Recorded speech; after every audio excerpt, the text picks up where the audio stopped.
Ma femme infidèle a fait forger ma signature par son avocat amant pour voler notre appartement, mais j'ai tout révélé, et ce qui s'est passé a brisé son plan parfait. Je suis un homme de 32 ans. Je travaille dans la construction depuis que je suis sorti du lycée.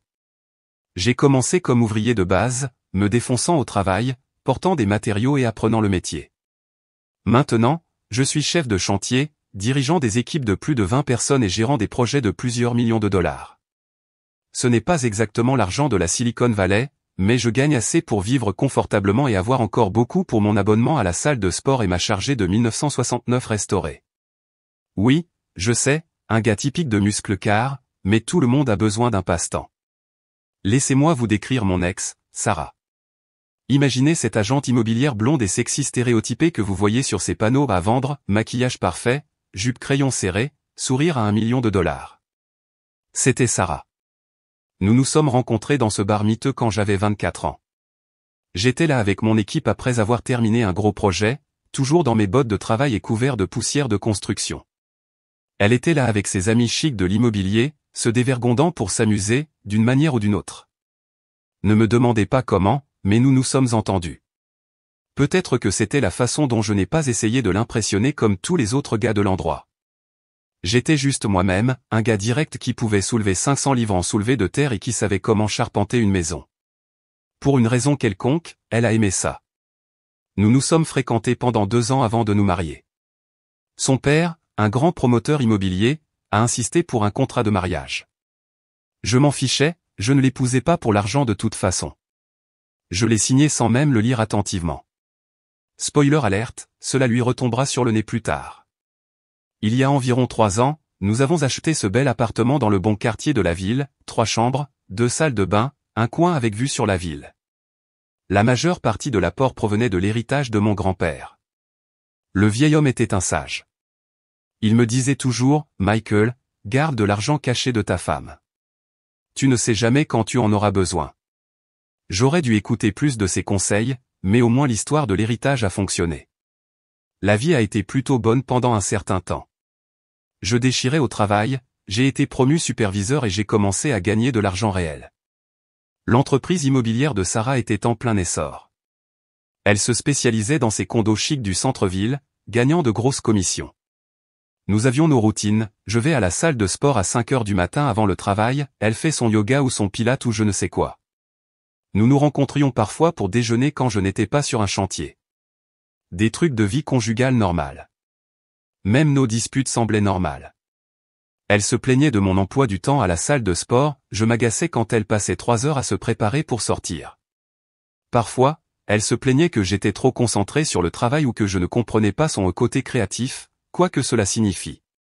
Mais rien de majeur, vous savez? Rien qui ne me fasse penser qu'elle planifiait ce qui allait arriver. Le premier signal d'alarme est apparu il y a environ 6 mois. Sarah s'est soudainement intéressée à ses séminaires sur l'autonomisation des femmes. Un week-end sur 2, elle s'habillait dans ses tenues de travail élégantes et partait pour réseauter avec d'autres femmes puissantes ou je ne sais quoi. Elle a commencé à parler de se trouver et de débloquer son potentiel. Avec le recul, ces séminaires sont probablement l'endroit où elle a rencontré les gens qui l'ont aidé à tout planifier. Ensuite, elle s'est bizarrement intéressée aux documents de notre appartement, genre, vraiment intéressée. Elle a commencé à poser des questions sur l'acte de propriété, l'hypothèque, toutes ces choses légales ennuyeuses. Je n'y ai pas beaucoup réfléchi à l'époque, elle était agente immobilière, après tout. Les documents de propriété, c'était son truc.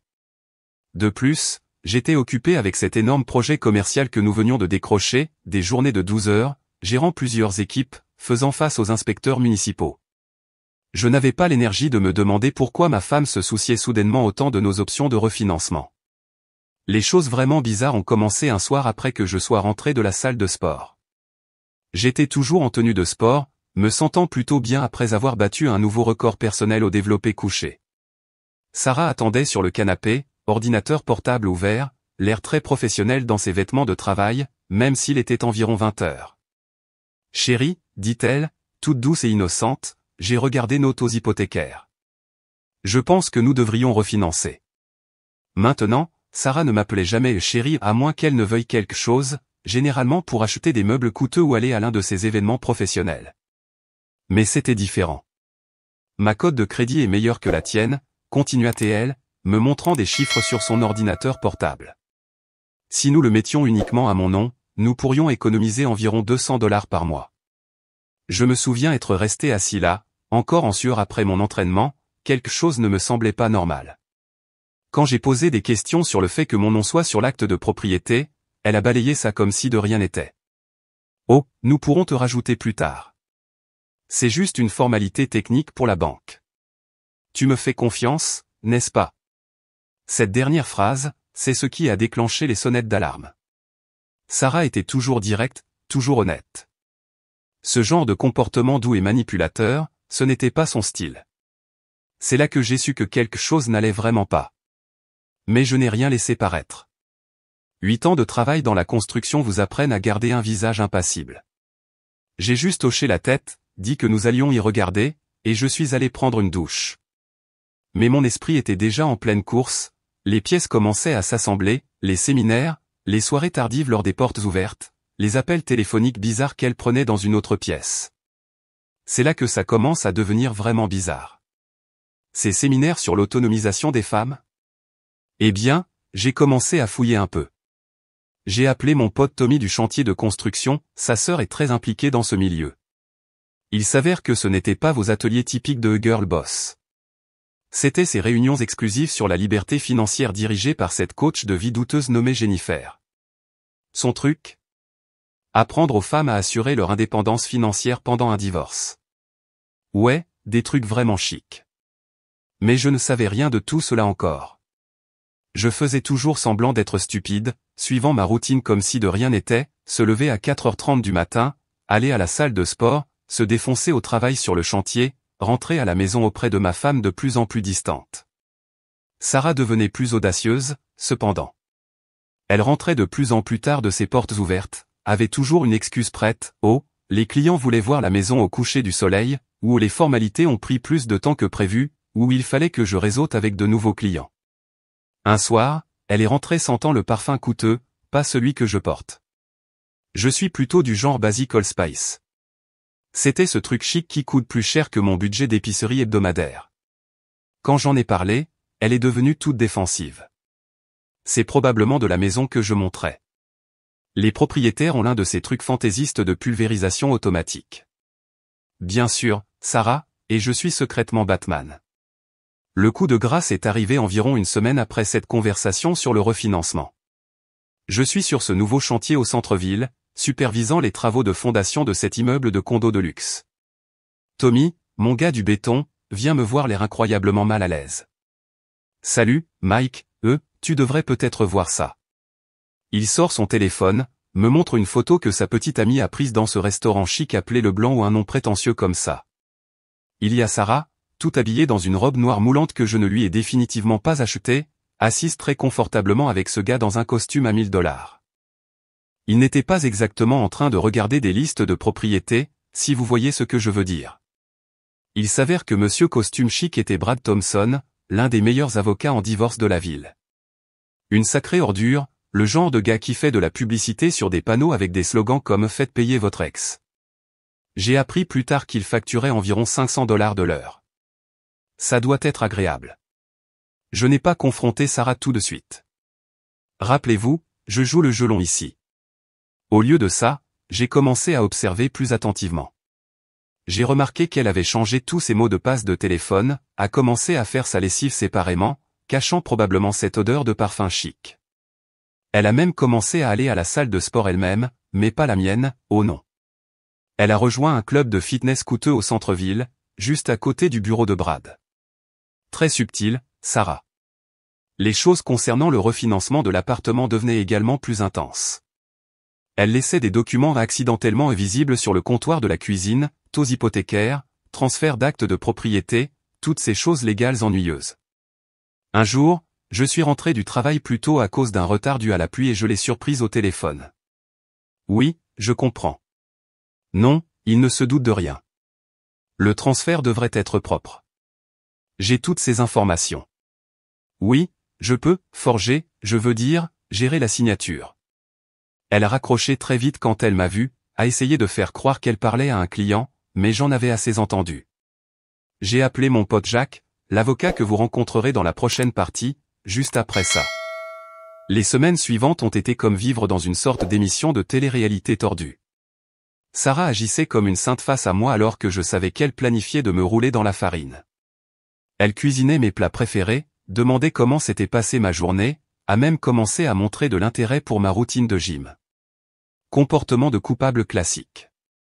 Puis est arrivé le jour où elle a lâché la bombe du refinancement. J'étais assis là à regarder le match, et elle est arrivée, toute excitée.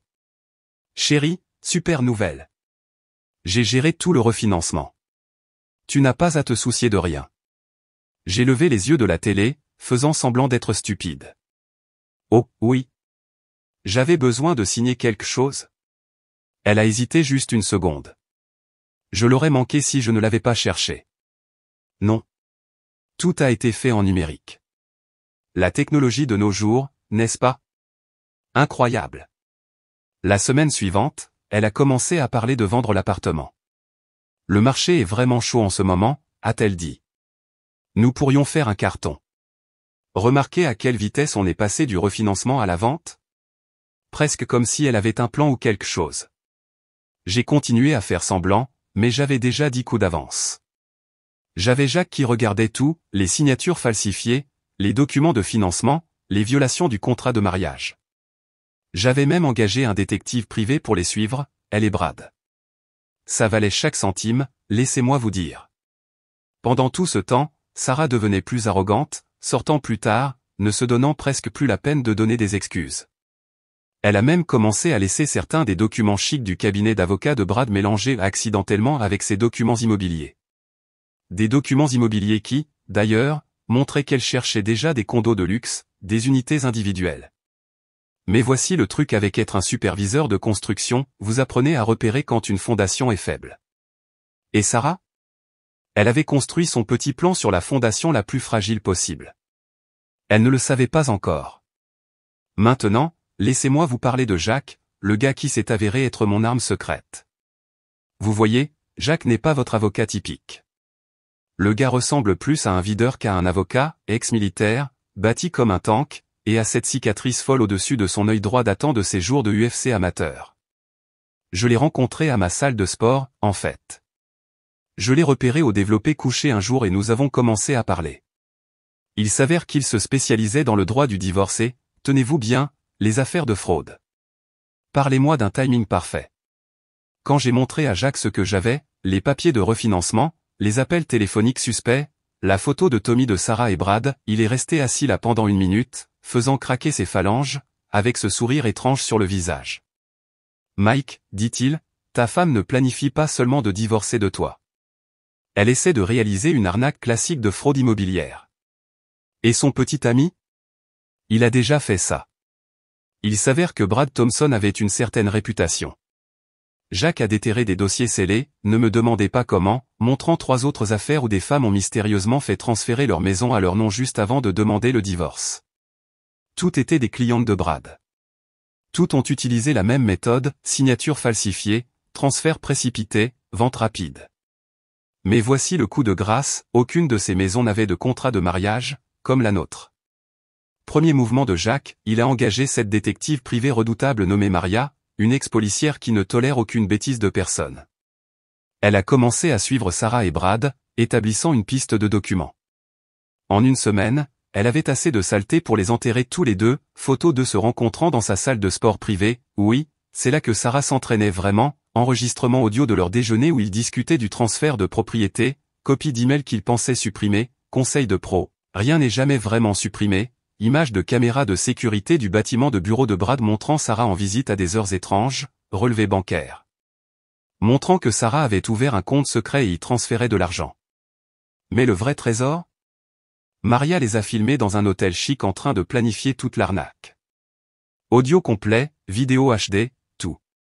Il y a Sarah dans sa tenue chic d'agente immobilière, assise avec Brad, passant en revue des documents, parlant de la façon dont ils vendraient l'appartement rapidement et se partageraient l'argent avant que je ne sache ce qui se passait. Le meilleur? Ils étaient si arrogants à ce sujet. Voici une citation réelle de Brad, une fois que c'est à ton nom, il ne peut rien faire. Ces gars de la construction ne lisent jamais les petits caractères. Blague sur toi, Brad. Je travaille peut-être avec mes mains, mais je ne suis pas stupide. Pendant que tout cela se déroulait, je devais continuer à faire semblant d'être stupide à la maison. Sarah devient de plus en plus audacieuse chaque jour, travaillant tard 3 ou 4 fois par semaine, rentrant à la maison avec des sacs de courses de magasin que je sais que nous ne pouvons pas nous permettre. Elle s'est même acheté une nouvelle Mercedes. Elle m'a dit que c'était une voiture de fonction. Ouais, bien sûr. Un matin, je suis sur le chantier quand je reçois un appel de ma banque. Une dame du service de la fraude voulait vérifier une autorisation de virement. Apparemment, Sarah avait essayé de virer l'intégralité de notre compte d'épargne vers un nouveau compte à son seul nom. Dieu merci, j'avais déjà transféré la majeure partie de l'argent sur un compte séparé que Jacques m'avait fait ouvrir. Mais c'est là que Sarah s'est très mal débrouillée. Vous vous souvenez de ce contrat de mariage sur lequel son père a insisté? Jacques a trouvé cette belle petite clause, en cas de tentative de transfert, de dissimulation ou de toute autre tromperie concernant les biens matrimoniaux, l'une ou l'autre partie renonce à toutes les revendications sur les biens communs et à toute pension alimentaire potentielle. En gros, en essayant de voler l'appartement, Sarah a violé le contrat de mariage que son propre père avait mis en place. L'ironie est tout simplement sublime. Jacques montait un énorme dossier, un classeur de 3 pouces d'épaisseur rempli de preuves, mais nous ne faisions rien. Pourquoi? Parce que Sarah et Brad devenaient négligents. Plus ils devenaient confiants, plus ils faisaient d'erreurs. Ils ont commencé à se rencontrer ouvertement dans ce bar à vin chic du centre-ville. Un de mes ouvriers les a même vus en train de s'embrasser dans la Porsche de Brad sur le parking. Vraiment chic. Maria a pris des photos de tout, Sarah entrant chez lui, eux faisant des courses de meubles ensemble pour ce condo dans lequel ils prévoyaient d'emménager, elle les a même surpris en train de regarder des bagues un jour. Je suppose que Brad prévoyait de changer de femme. Puis un jour, je suis à la salle de sport en train de faire du soulevé de terre quand mon téléphone vibre. Texte de Maria, il rencontre un faussaire. On enregistre tout en vidéo. Effectivement, Sarah et Brad avaient engagé un type louche pour falsifier ma signature sur les documents de transfert de propriété. Cela leur a coûté $10 000 en espèces. Maria a filmé toute la scène, y compris la partie où Brad explique exactement comment ils vont déposer les documents. Le lendemain, Sarah rentre à la maison, tout excitée. Chérie, tu te souviens du refinancement? C'est tout fait. L'appartement est sécurisé maintenant. J'ai juste hoché la tête, dit c'est génial, et suis retourné à mon shake protéiné. À l'intérieur, je me marrais parce que, pendant qu'elle pensait sécuriser l'appartement pour elle-même, elle construisait en fait le dossier parfait contre elle-même. Jacques m'a appelé ce soir-là. Mike, nous avons tout ce qu'il nous faut. Et frère, c'est magnifique. C'était un mardi matin quand tout a explosé. Je me souviens parce que j'étais sur le chantier tôt, gérant des problèmes de chaîne d'approvisionnement, 3 camions de bois de mauvaise taille livrés, des sous-traitants se disputant sur les changements de calendrier. Chaos typique du mardi. C'est alors que Sarah m'envoie ce texte, nous devons parler quand tu rentreras à la maison. C'est important. Je savais ce qui allait arriver. Jacques m'avait déjà prévenu, son détective privé avait vu Sarah prendre des documents au bureau de Brad la veille. Pourtant, savoir que ça va arriver et le voir réellement se produire sont deux choses différentes. Je rentre à la maison ce soir-là, et Sarah a son visage l'affaire sérieuse, cheveux parfaitement coiffés, portant cette robe noire moulante que je n'avais jamais vue, probablement achetée avec Brad. Elle est assise à notre table de cuisine avec cette enveloppe Kraft devant elle. Mike, dit-elle, toute silencieuse et sérieuse, comme si elle allait m'annoncer que quelqu'un était mort. Je pense que nous devons apporter quelques changements. Je suis resté là, toujours dans mes bottes de travail et mon gilet de sécurité, couvert de poussière de construction. Je n'ai pas dit un mot, je l'ai laissé creuser sa propre tombe. J'ai beaucoup réfléchi, continue-t-elle, et je ne pense vraiment pas que ce mariage fonctionne plus. Nous nous sommes éloignés. Tu es tellement concentré sur ton travail de construction, et je me développe vraiment dans ma carrière. Le culot de cette femme. 8 ans ensemble, et elle agit comme si mon travail manuel était au-dessous d'elle maintenant, alors qu'elle planifie de voler mon appartement et de s'enfuir avec un avocat pourri qui est déjà marié. Je pense que nous devons nous séparer, dit-elle, faisant glisser l'enveloppe sur la table. J'ai déjà préparé les documents. C'est très juste. Je prends l'appartement, puisqu'il est maintenant à mon nom, et tu peux garder ton camion et ton équipement de gym. Comme c'est généreux de sa part, n'est-ce pas? Elle vole notre appartement par fraude et pense que me laisser garder mon Ford F-150 et quelques haltères rend les choses justes. Mais voici où ça devient bon. Elle commence à exposer tout son plan, pensant qu'elle m'a coincé. J'ai déjà mis l'appartement en vente. Il y a beaucoup d'intérêt. Nous pourrions conclure l'affaire dans une semaine. Une fois qu'il sera vendu, je te donnerai 10% du produit. C'est plus que juste, compte tenu. Je l'ai interrompu. Compte tenu de quoi? Elle a effectivement tressailli, la première fois que j'interrompais son petit discours. Eh bien, compte tenu que l'appartement est à mon nom. Légalement, je n'ai rien à te donner. Je lui ai juste dit ok, on se verra au tribunal et je suis parti dormir chez mon ami. La date du procès était fixée pour un jeudi matin. Je me présente dans mon meilleur costume, oui, je ne possède qu'un seul costume, je l'ai acheté pour mon mariage, ironiquement, cheveux fraîchement coupés, l'air propre malgré le fait d'être sur le chantier depuis 5 heures du matin pour des inspections. Mon pote Jacques est là tôt, 3 énormes classeurs de preuves empilés sur notre table, l'air de s'apprêter à passer un Noël. Puis Sarah entre, et nom de Dieu, elle porte ce tailleur pantalon de créateur tout blanc qui a probablement coûté plus cher que mon paiement hypothécaire mensuel. Cheveux et maquillage parfait, talons de créateur, le tout. Elle a ce petit sourire suffisant, pensant probablement qu'elle est sur le point de me vider. Brad est assis à côté d'elle dans un costume qui crie « Je facture $500 de l'heure », l'air d'un requin qui sent le sang dans l'eau. La juge est une dame âgée, probablement dans la soixantaine, avec des lunettes de lecture qui la font ressembler à une bibliothécaire stricte. Elle commence par les préliminaires, et Brad se lève, tout confiant et lisse. Votre honneur, c'est une affaire simple. L'appartement en question est uniquement au nom de ma cliente. Monsieur mon nom de famille n'a aucune revendication légale sur la propriété. Nous sommes prêts à être généreux et à lui offrir ses effets personnels et son véhicule, mais l'appartement et sa valeur appartiennent clairement à madame nom de famille. Je jette un coup d'œil à Sarah. Elle a ce petit sourire en coin, planifiant probablement déjà comment elle va dépenser l'argent de la vente de mon appartement.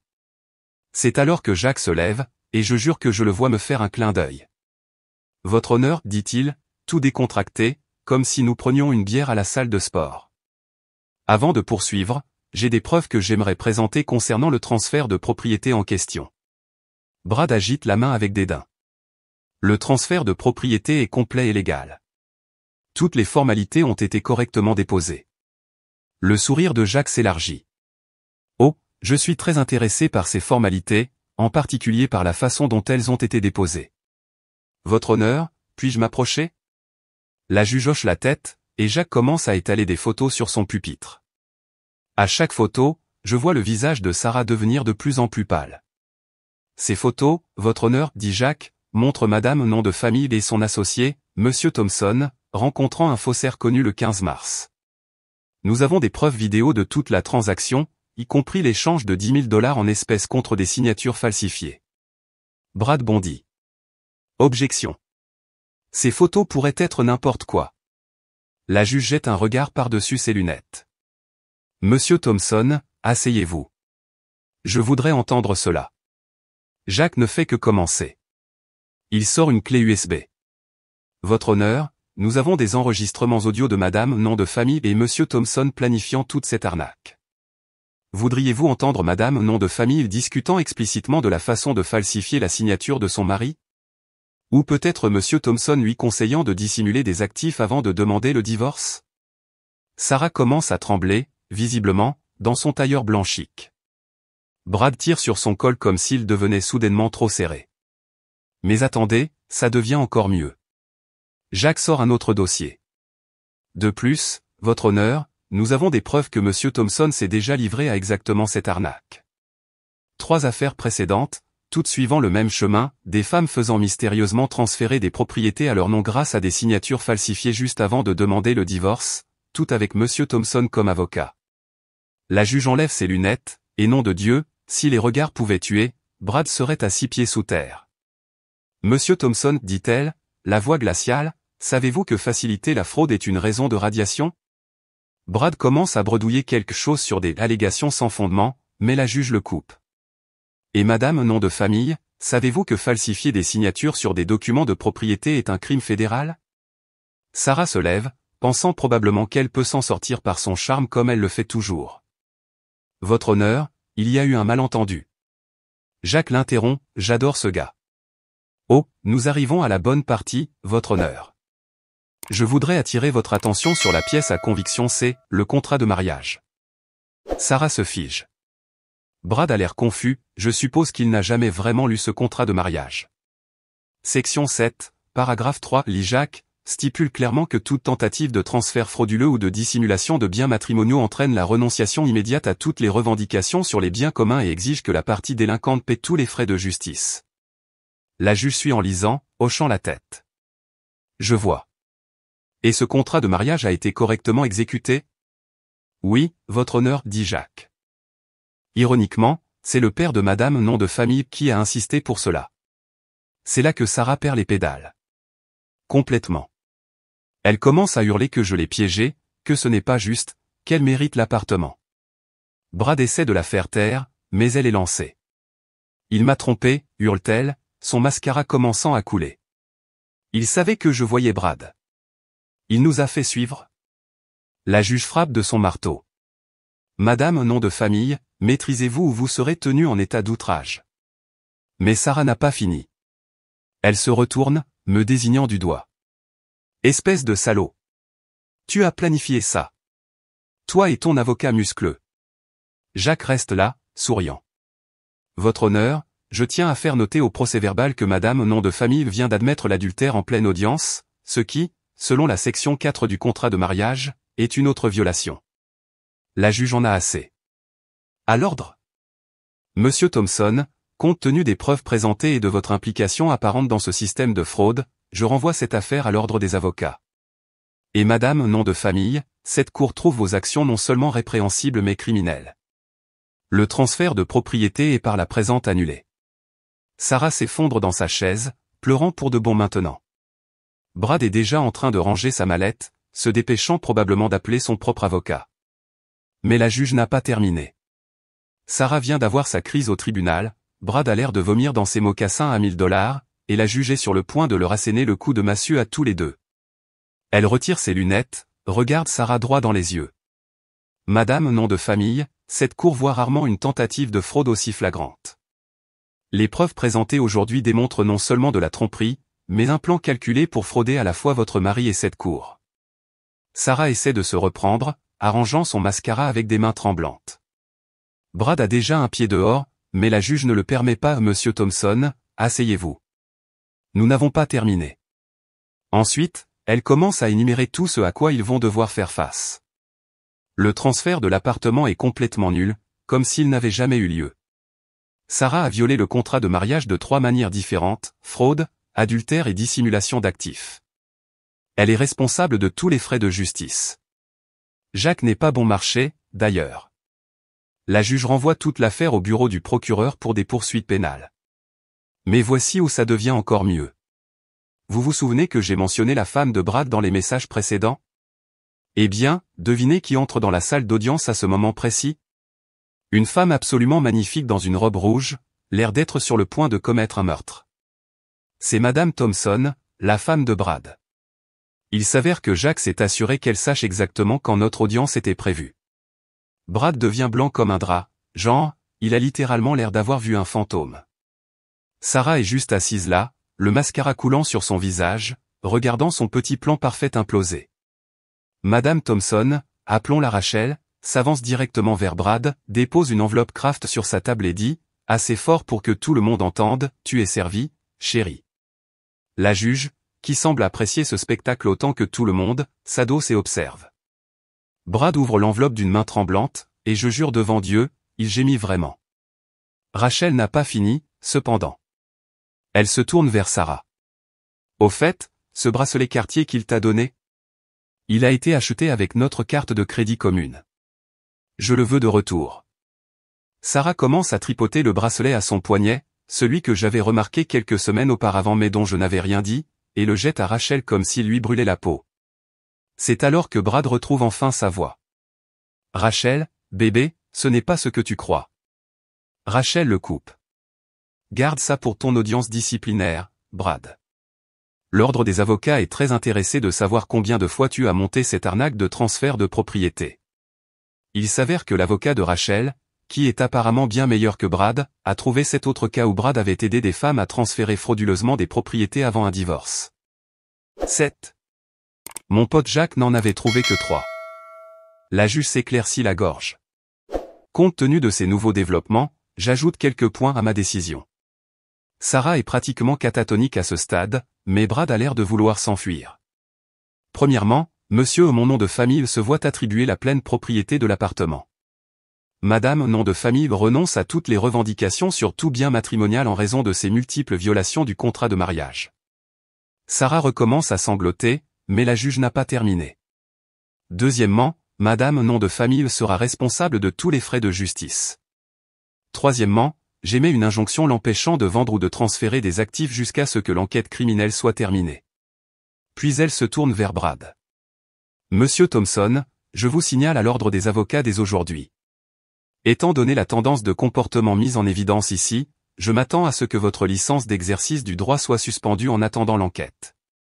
Brad s'affale dans sa chaise. Toute sa vie s'effondre en temps réel. 8 ans à monter cette arnaque, et tout s'écroule parce qu'il a choisi la mauvaise femme à tromper. Sarah fait une dernière tentative désespérée. Elle se tourne vers moi avec ses yeux de chien battu qu'elle utilisait quand elle voulait quelque chose de cher. Mike, s'il te plaît, nous pouvons arranger ça. Je vais revenir vivre ici. Nous pouvons aller en thérapie. Je ris simplement.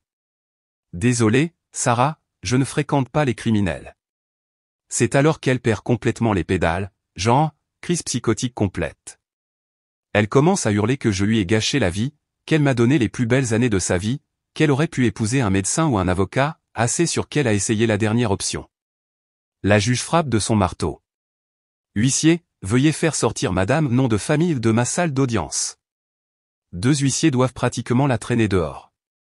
Elle continue de hurler alors qu'il l'emmène, vous ne pouvez pas me faire ça. Je mérite cet appartement. Brad ne la regarde même pas pendant qu'elle est traînée dehors, il est trop occupé à regarder sa femme, Rachel, parler au représentant de l'ordre des avocats qui vient d'arriver. Alors qu'ils emmènent Sarah, j'entends l'un des huissiers marmonner, ces croqueuses de diamants empirent chaque année. Cela fait 6 mois depuis ce beau jour au tribunal. Beaucoup d'entre vous m'ont envoyé des messages pour demander ce qui s'est passé après, alors voici les conséquences complètes. Tout d'abord, Brad Thompson, l'avocat véreux lui-même.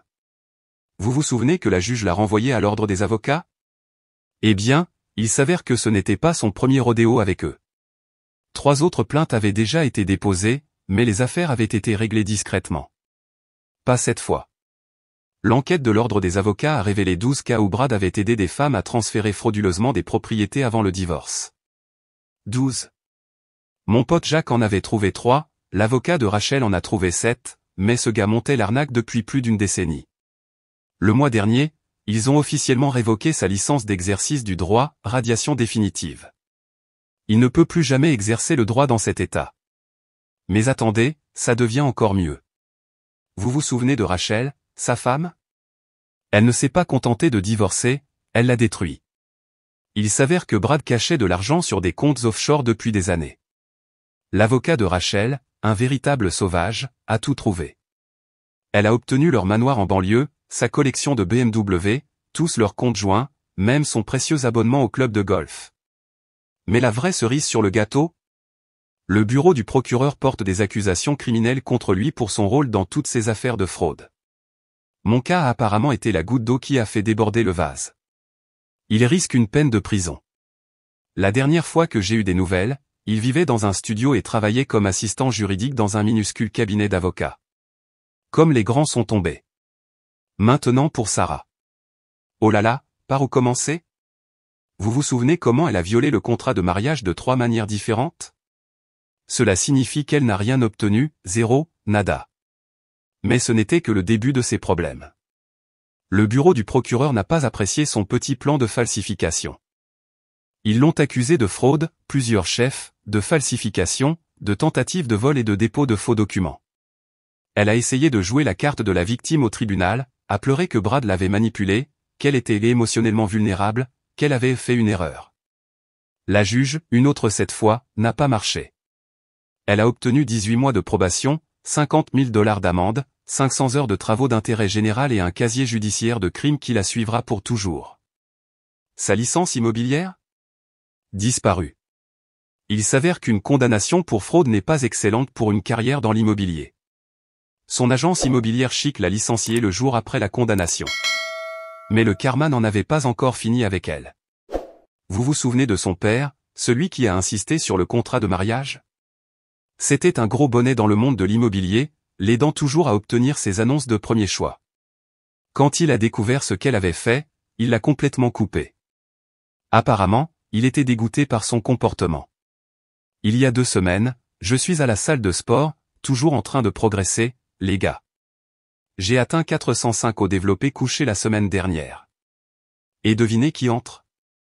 La sœur cadette de Sarah, Cathy. Elle me dit que Sarah vit maintenant chez leur mère, travaillant comme réceptionniste dans un cabinet dentaire. Les vêtements de créateur et la Mercedes ont disparu depuis longtemps. Le meilleur? Elle a essayé de supplier son père de l'aider à payer les amendes pour fraude. Sa réponse, tu as fait ton lit, couche-toi dedans. Quant à moi, la vie est plutôt douce. La valeur de l'appartement a augmenté de 25% depuis que tout ça s'est passé. J'ai fait quelques rénovations, repeint pour effacer toute trace de Sarah. Jacques m'a aidé à le refinancer légalement, j'ai obtenu un taux encore meilleur que celui que Sarah essayait d'obtenir. Le travail se passe très bien aussi, j'ai été promu superviseur de chantier senior, je gère plusieurs projets maintenant. L'équipe adore entendre les nouvelles de la chute de Sarah et Brad, c'est devenu une légende sur nos chantiers. Mais la vraie victoire? Il y a 2 mois, je suis dans une nouvelle salle de sport, j'ai dû changer après avoir reçu trop de messages de gars de l'ancienne qui voulaient entendre l'histoire, et je rencontre une fille nommée Jessica. Elle est physiothérapeute, adore soulever des poids, squatte plus que la plupart des gars, et pense que le travail de construction est sexy. Nous nous fréquentons depuis quelques semaines. Elle est tout ce que Sarah n'était pas, honnête, directe, apprécie ce que je fais dans la vie. Et tenez-vous bien, elle lit réellement les documents qu'elle signe. L'autre jour, nous sommes passés devant la maison de la mère de Sarah. J'ai vu Sarah lutter avec des sacs de course, portant un survêtement et l'air fatigué. Jessica ne savait pas qui elle était, mais moi oui. Ça fait du bien, mec. Vraiment bien. Morale de l'histoire, n'essayez pas de rouler dans la farine votre conjoint. Le karma existe. Les contrats de mariage sont importants. Et ayez toujours un bon avocat à vos côtés. Oh, et soulevez des poids lourds. On ne sait jamais quand on aura besoin de ces gains.